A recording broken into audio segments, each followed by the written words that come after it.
আমার মুসলমান বন্ধুগণ, গভীর মনোযোগ। ইব্রাহিম আলাইহিস সালাতু ওয়াস সালামের জন্য আগুন দিয়ে জ্বালিয়ে পুড়িয়ে ফেলবার জন্য তারা দুনিয়ার জমিন থেকে জ্বালানি সংগ্রহ করতে লাগলো। সিরিয়ার দূর দূরান্ত থেকে কাঠ সংগ্রহ করতে লাগলো, উঁচা পাহাড় বানাতে লাগলো। সিরিয়ার বিভিন্ন জায়গা থেকে কাঠ সংগ্রহ করলো, এরপরে আগুন জ্বালিয়ে দিল। এত উঁচায় পর্যন্ত আগুন চলে গিয়েছে। আগুনের কারণে আগুনের 4-5 মাইল পর্যন্ত কোনো মানুষ যেতে পারে না, এমনকি আগুনের উপর দিয়া কোনো পশু পাখি পর্যন্ত উড়ে যেতে পারে না, যেই যায় নিচে পড়ে যায়। এমন সব ইব্রাহিম আলাইহিস সালামকে হাত পা বাঁধা হলো, হাত পা বেঁধে অগ্নিকুণ্ডলীর মধ্যে ফেলে দেওয়া হবে। অগ্নির মধ্যে ফেলে দেওয়া হবে, কিন্তু কে ফেলবে? কোনো কাছে যাওয়া যায় না, কাছে না গেলে আগুন দিয়ে জ্বালিয়ে দেওয়া যাবে না। এক পর্যায়ে তারা আধুনিক যুগের ক্রেনের মতো করে চড়ক গাছ তৈরি করলো, ক্রেনের মতো। ক্রেন দিয়ে যেভাবে দূরে জিনিস ফেলে দেওয়া যায়, তারা এইভাবে তৈরি করলো চড়ক গাছ দিয়ে ইব্রাহিম আলাইহিস সালামকে অনেক দূরে ফেলে দিবে। আমার বন্ধুগণ, তারা আগুন অনেক দূরের ভিতরে, অনেক দূরে চড়ক গাছের মতো করে ইব্রাহিম আলাইহিস সালামকে উলঙ্গ করে অগ্নিকুণ্ডের মধ্যে যখন ফেলে দিয়েছে, পড়ে যাওয়ার সাথে সাথে লোহার শিকলগুলা অগ্নির তাপে গলে গিয়েছে।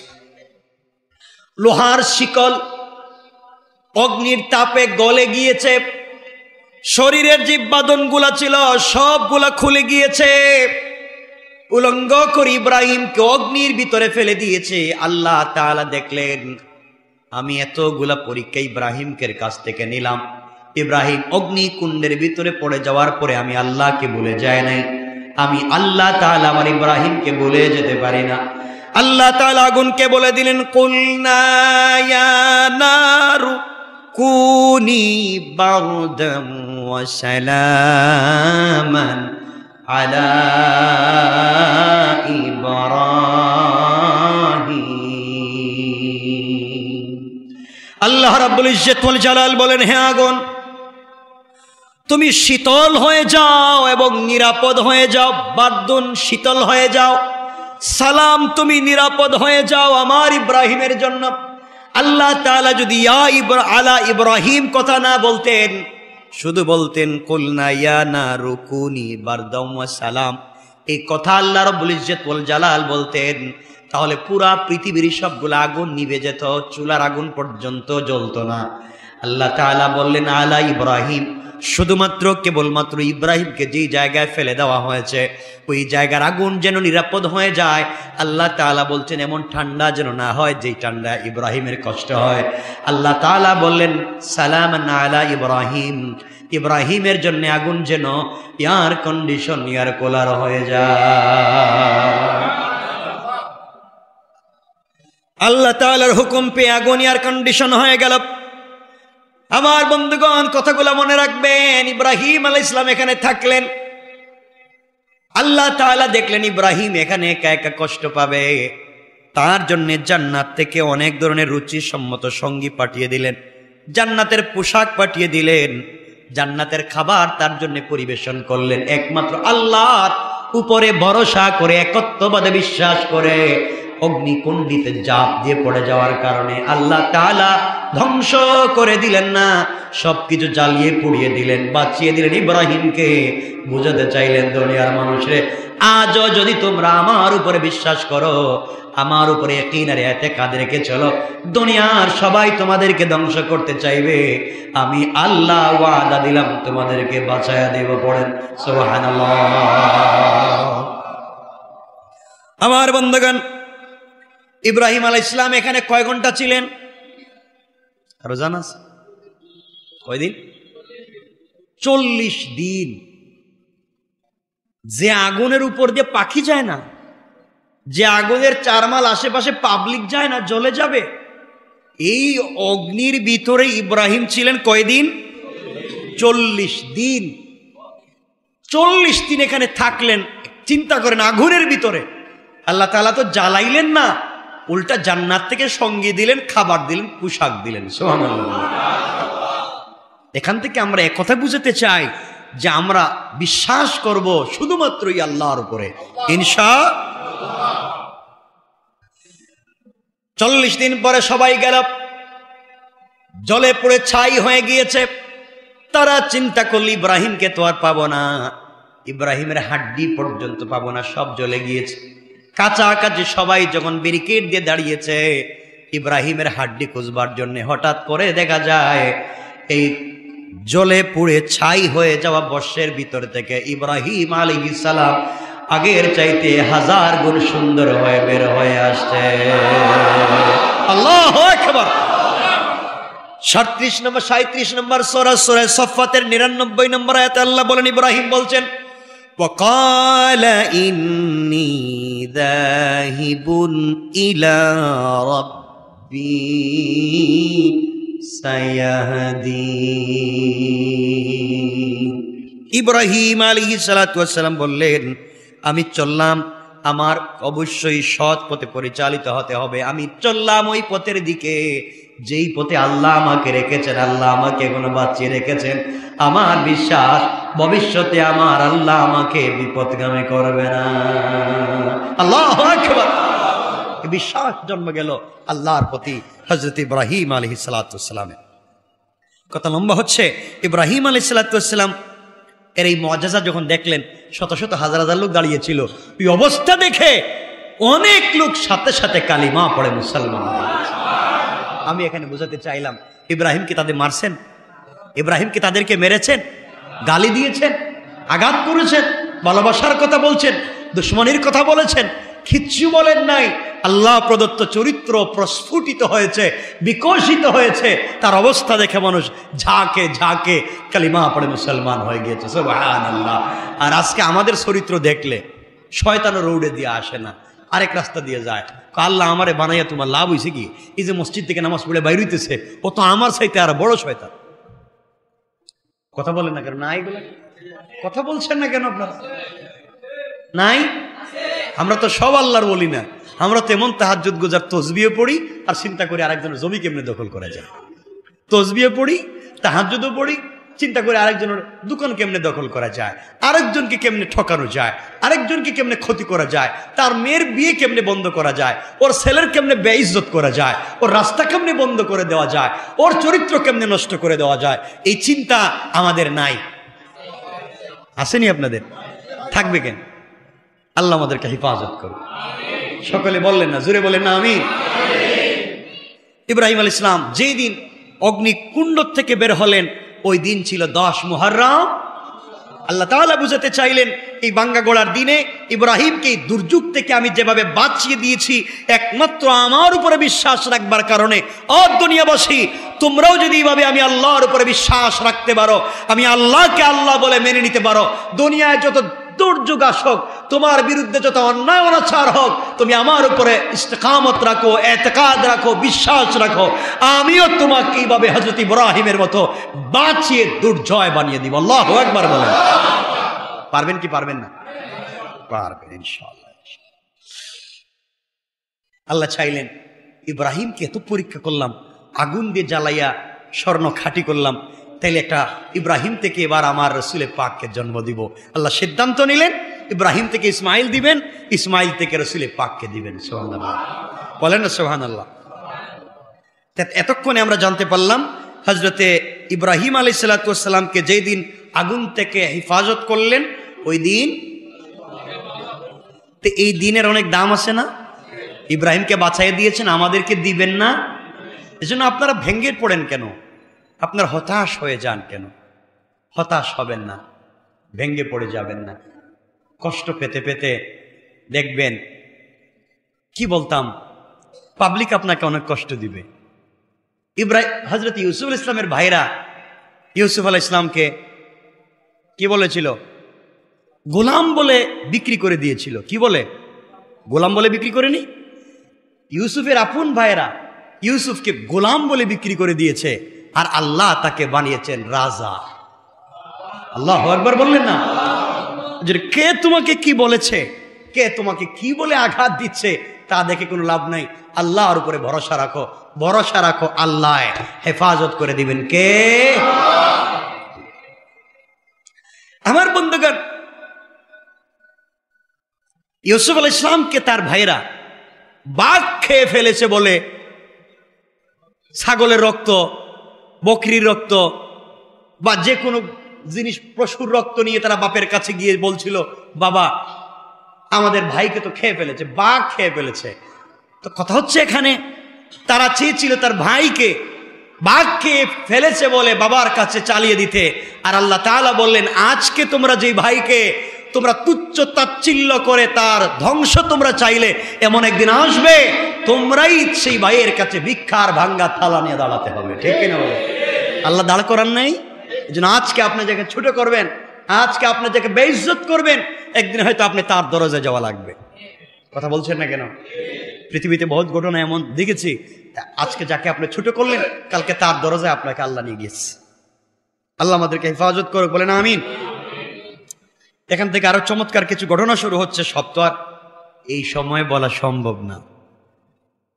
এরপরে আরেকটা ঘটনা হচ্ছে, এই দিনে আল্লাহ তাআলা হযরতে মূসা আলাইহিস সালামের সঙ্গে কথা বলেছেন। সুবহানাল্লাহ বললেন না? আরে আপনারা কি ছোট করে সুবহানাল্লাহ বললেন? আপনাদের সাথে কি আল্লাহ কোনোদিন কথা বলছেন? কোনো আশা সম্ভাবনা আছে? মূসার সঙ্গে আল্লাহ সরাসরি কথা বলছেন।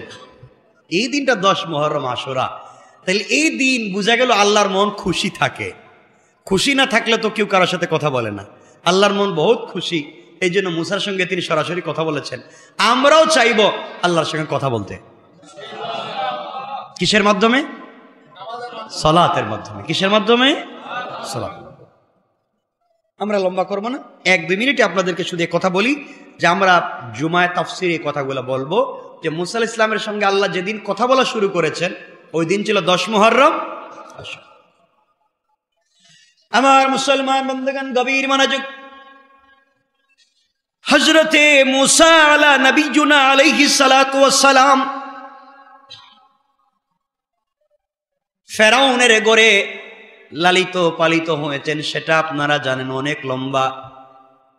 একদিন ফেরাউনের এক কর্মচারীকে, তার আত্মীয়কে তিনি থাপ্পড় দিলেন, মরে গেল। এই ভয়ে হযরতে মূসা আলাইহিস সালাম নিজের দেশ মিশর ছেড়ে চলে গেলেন মাদাইন বা মাদিয়ানে গেলেন। ওখানে আরো মারাত্মক ভয়ঙ্কর ঘটনা ঘটল। শুআয়ব পয়গম্বরের মেয়ে, হযরতে শুআয়ব আলাইহিস সালাতু ওয়াস সালামের মেয়ে পানি নেওয়ার জন্য জমিনে আসছিল, গরু রাখতেছিল, বকরি চড়াইতেছিল। ওই দিন লম্বা ঘটনা ঘটেছিল। তিনি শেষ পর্যন্ত শুআয়বের ঘরে গেলেন।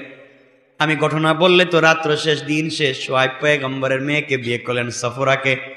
দীর্ঘদিন ঘর সংসার করলেন। স্ত্রী প্রেগনেন্ট, গর্ভবতী, আরো বাচ্চা কাচ্চা নিয়া হযরতে মূসা আলাইহিস সালাম চিন্তা করলেন, আর কত বছর, 10-12 বছর শ্বশুর বাড়িতে থাকলাম, আর কতদিন ঘর জামাই। কথা বলেন নাকি? ঠিক কিনা? তিনি ঘর জামাই ছিলেন, হয়তো বাড়ি ঘর বানাই আশেপাশে ছিলেন নাকি, কিন্তু শ্বশুর বাড়ির এলাকায় ছিলেন। আমার মুসলমান বন্ধুগণ, হযরতে মূসা আলাইহিস সালাম আসতে লাগলেন। রাস্তায় আসার প্রতিদিনই রাস্তা ভুলে গিয়েছেন, অন্ধকার তিমিরাচ্ছন্ন, রাস্তাঘাট দেখা যায় না, পথ চেনা যায় না। রাস্তা তিনি ভুলে গেলেন। স্ত্রীর প্রসব বেদনায় ধরেছে, ব্যথা শুরু হয়েছে, কোনো ডেলিভারির ব্যবস্থা নাই, অন্ধকার, কোনো আগুনের ব্যবস্থা নাই। হঠাৎ তিনি দাঁড়িয়ে গেলেন রাস্তায়, চোখের পানি ছেড়ে কাঁদলেন আর বলছেন, কোথায় যাব, কে আমাকে সাহায্য করবে?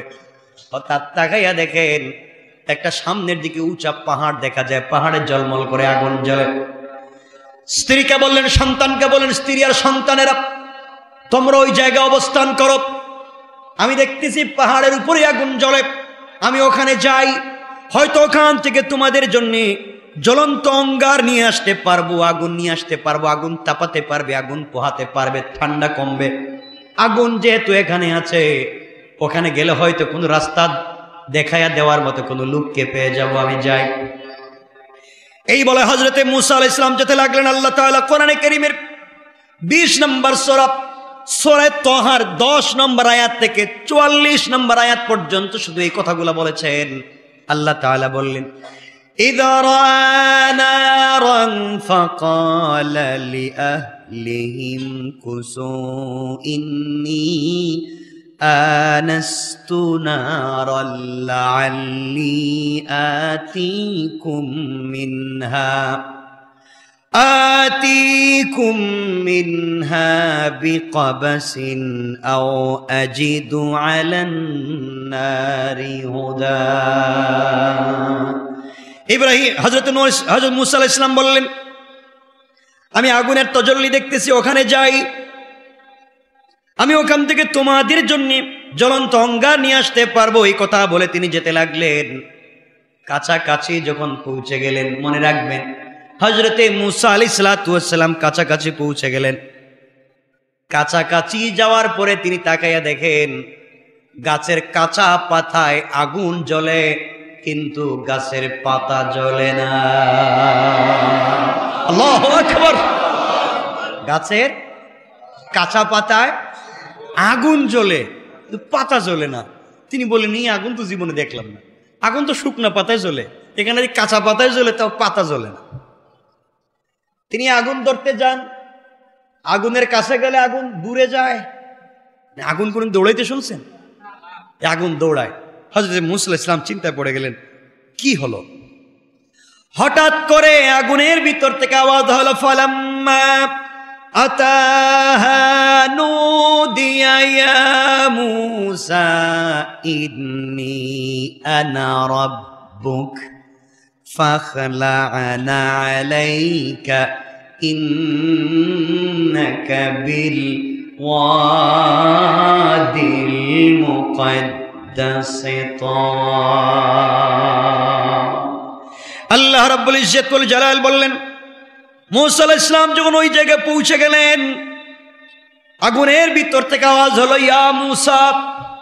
আগুনের ভিতর থেকে আওয়াজ আসছে, ও মুসা, ইন্নী আনা রাব্বুক, আমি তোমার রব। আল্লাহু আকবার। ফাখলা'না আলাইকা ইন্নাকা বিল ওয়াদিল মুকদ্দাস তুওয়া। এটা তুরে সাইনা, এটা পবিত্র পাহাড় তুর পর্বত, এখানে জুতা নিয়ে আসা যাবে না। জুতা স্যান্ডেল খোলো, আমার কাছে তুমি আসো, এটা পবিত্র জায়গা, জুতা নিয়ে আসা যাবে না। মুসা আলাইহিস সালাম আশ্চর্য হয়ে গেলেন। আগুনের ভিতর থেকে আওয়াজ আসে, আল্লাহ আওয়াজ করে বলেছেন পবিত্র জায়গা, জুতা নিয়ে আসা যাবে না। জুতা খুলে ফেললেন, সামনের দিকে যেতে লাগলেন, উপরে উঠতে লাগলেন। আমার বন্ধুগণ, ওই যে আল্লাহ তাআলা কথা বলা শুরু করলেন, ওই যখন কথা বললেন, ওই দিন ছিল 10 মুহররম আশুরা। আল্লাহু আকবার! কি জিনিস! আল্লাহ ওই দিন কথা বলছেন। এখন কেমনে কথা বললেন? মুসার সঙ্গে কিন্তু আল্লাহ এই কথা বলেন, আরো বহুত কথা বলছেন, আরো বহুত কথাবার্তা হয়েছে। আল্লাহ মুসাকে এক কথা জিজ্ঞাসা করলে মুসা 3 কথা কয়, বুঝেন? আল্লাহ বলেন এটা, মুসাকে 3টা। তো এগুলা লম্বা কথা, অনেক লম্বা। কেন বলে? কারণ যার সাথে যার প্রেম, তার সাথে বেশি কথা বলতে ভাল লাগে, ঠিক কিনা? এইটা ভালো বুঝেন আপনারা, এটা বুঝার যোগ্যতা অভিজ্ঞতা আছে সবারই, এইটা ভালো বুঝেন। প্রেম সম্পর্ক ভালোবাসা হবে আল্লাহর সাথে। এই জন্যে আপনারা দেখি নামাজে দাঁড়িয়ে দাঁড়িয়ে, রাকাতে, নামাজে সালাতে আপনারা বেশি সময় দাঁড়িয়ে থাকতে পছন্দ করেন, লম্বা তেলাওয়াত শুনতে পছন্দ করেন, কিন্তু আপনারা বেশি সময় রুকু এবং সেজদায় থাকতে পছন্দ করেন না।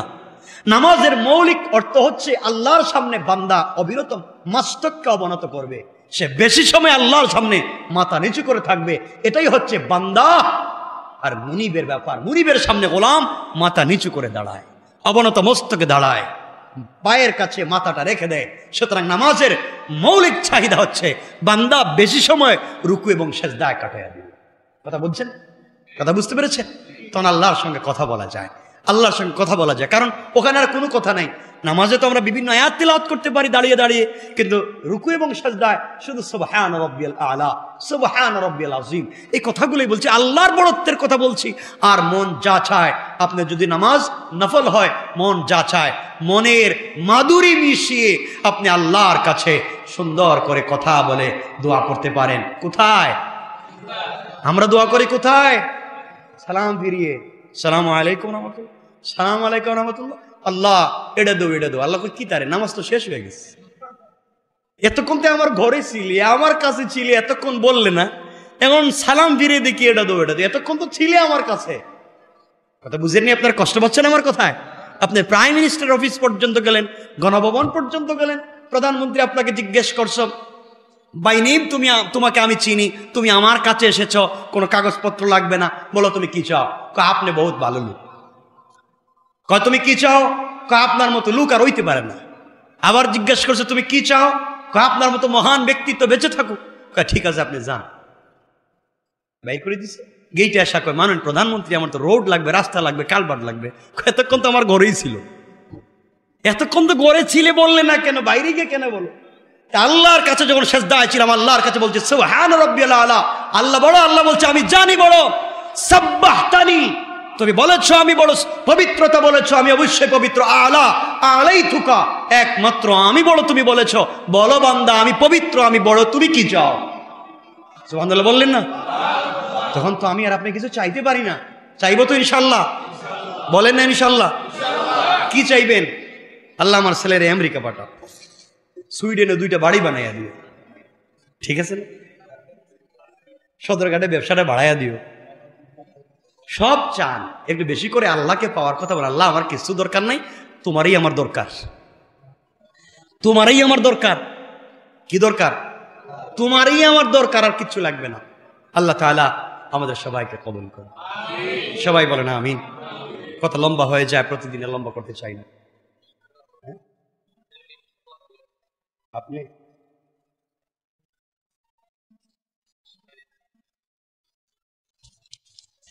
বলেন কি?